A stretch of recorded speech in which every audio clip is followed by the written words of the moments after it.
கர்த்தரை தேடும்போது, கர்த்தரை ஆராதிக்கும் போது, கர்த்தரை துதிக்கும் போது நம்முடைய இருதயம் என்ன செய்யுது? மகிழுகிறது. இங்கே இருங்களேன், நல்லா தெரியும். உங்களுக்கு மகிழ்ச்சி வேணுமா? துக்கம் இல்லாத வாழ்க்கை வாழணுமா? நெருக்கம் இல்லாத வாழ்க்கை வாழணுமா? எப்போ பார்த்தாலும் சந்தோஷமாக சமாதானமாக இருக்கணுமா? அப்போ என்ன செய்யணும் அப்படின்னு கேட்டிங்கன்னா, அப்படி நாமத்தை நீங்கள் என்ன செய்யணும்? மேன்மை பாராட்டணும். அவர் நல்லவருங்க, அவர் அற்புதருங்க, அவர் இல்லாமல் நான் இல்லைங்க. இன்றைக்கி நான் உயிரோடு இருப்பது அவருடைய கிருபைங்க. நான் நீ கல்யாணம் முடித்து பிள்ளை கொட்டி பெற்று பிள்ளைகளை படிக்க வைக்கிறது எல்லாமே அவர் கிருபைங்க. அவர் இல்லைன்னா நான் இல்லைங்க. அவர் தாங்க எனக்கு முதல்ல முடிவும், அவர் தாங்க ஆதி அந்தமும், அவர் தாங்க எனக்கு தலை, அவர் தாங்க எல்லாமே. அவர் இல்லைன்னு நான் கிடையாதுங்க. நான் இருப்பது, நான் உயிரோடு இருப்பது அவர் கிருபைங்க. பிள்ளைகளை படிக்க வைக்கிறது அவர் கிருபைங்க. நான் நடக்கிறது அவர் கிருபைங்க.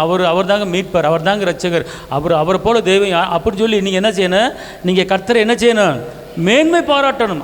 அவர் எனக்கு அடைக்கலாம், அவர் ஆபத்து காலத்தில் அனுகூலம் துணைமா இருக்கிறாரு அப்படின்னு சொல்லி அவரை நீங்கள் என்ன செய்யணும்? மேன்மை பாராட்டணும். மேன்மை பாராட்டிட்டு அப்புறம் என்ன செய்யணும் கேட்டிங்கன்னா, கர்த்தரை தேடணும்.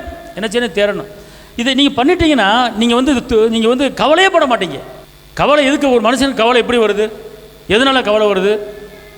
பிள்ளைய வாழ்க்கையில் ஜெயம் இல்லைன்னா பெற்றோர்கள் கவலைப்படுவாங்க, ஒரு கடன் பிரச்சனை வந்துட்டால் கவலைப்படுவாங்க.